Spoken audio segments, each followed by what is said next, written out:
What up, Guardians? It's Dog Meat, your helpful and friendly Guardian, here to offer some tips for the PVE player towards PvP.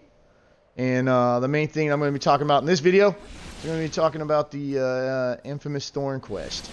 I'm not going to do like a whole guide on the Thorn Quest or anything like that, because that's, been done like over and over and over again. So if you guys want a full guide as far as like the steps that you need to do and everything like that, then you could go to Planet Destiny. Dato has a pretty lengthy one. Freaking who else has one? I'm sure Mesa Sean has one, and a few of these other dudes, like the regular mainstream Twitchers and YouTubers and stuff like that. So anyways, this Twitch, I'm going to basically do this and try and put it up on my channel, and I've been trying to do it for a while, is specifically going to talk about the PvP portion of the Thorn Quest.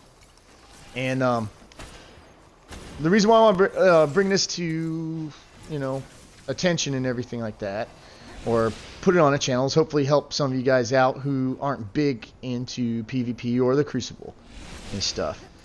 And the main reason why I put it out is just like I said, the whole reason why I started doing a YouTube channel and providing like tips and all this other stuff is because, again, I have friends and I have people that I play with that, may not have the information.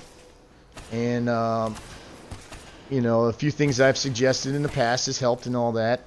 And yet again, I suggested some stuff to my friends, and it's helped them.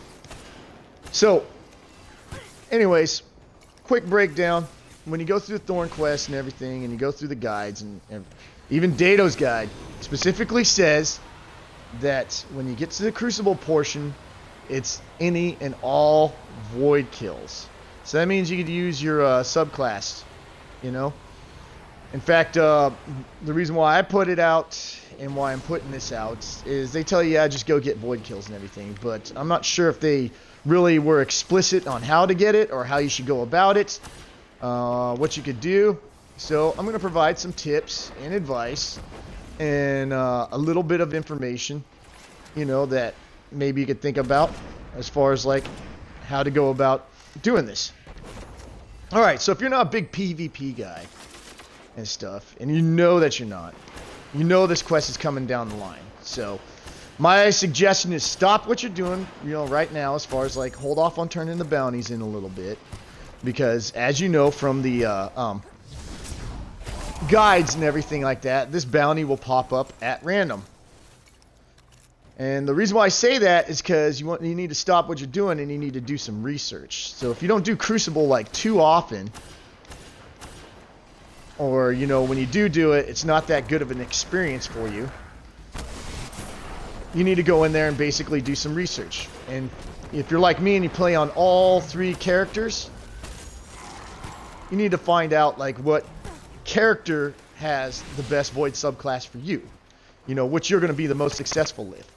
So as you can see, I'm on my Warlock girl and everything like that. This is the most successful void subclass for me.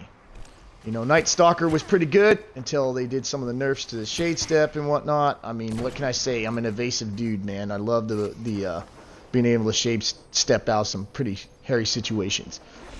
And God, forget the freaking Titan Defender, man. I'm just horrible with Defender. And there may be some of you guys that may be good at it. So with that being said, go in the Crucible, figure out like which character that you're good with. And then what I suggest is after that, leave the other characters alone, just put them down for a little bit, and do all your bounties and everything specifically on that character that you plan on doing the Thorn Quest on, that you plan on going in the Crucible and getting your void kills with. Oh, that was doo-doo. Doo-doo again. There we go. Always come out here and practice, man. Need help. And that's why I need PvP tips as well. So, any of you guys got them, go ahead and feel free to leave them in the comments. But, basically, do all of your bounties and everything on the character that you plan on doing the void kills with, and it'll eventually pop up and everything. So for me, like I said, I did my Warlock. I've been leveling the hell out of her. I know she's pretty beastly as far as, like, you know, getting Crucible kills, and I specifically planned for this. So what I did is I did any and all bounties on her. I waited for it to drop. Now these guys say that it pops up for like any bounties that you turn in, but in my experience, it was the Shiro bounties, and in my friend's experience. So my friends and a famous YouTuber, you know, got this quest like before I did. 5 of my friends were having trouble with the void kills. And the main focus on this video is the subclasses. And then I'll talk about the weapons in a little bit and all that. But, like, 5 of my friends I had to basically suggest, like, well, not suggest, but basically inform them, like, hey, you know, it's void kills in general. Like, you know, your subclass, your weapons and everything like that. And they kind of helped them out. In year 1, this is kind of a pain in the butt. Because the void kills counted for you. I think it was like something like 3 points for void kills, and then it took away when you died. And it's like, I think it took like a point or 2 off when you died. That's not the case with this year 3. Any kills, period. Doesn't matter if you die or anything like that. It goes towards your count. I lucked out because I actually got this bounty when they did Mayhem Clash last week. So I was able to complete that portion of the bounty in about 4 matches. And it was nice, man. It was nice rather than having to grind it out, I'll be honest. So, like I said, I had a friend, and I also had a famous YouTuber that I follow on Twitter and everything like that, was saying that he's having trouble with that. And one of the things I, told him was the same thing. Like, hey, you main a Warlock. If you did Void Walker, those kills would go a lot faster.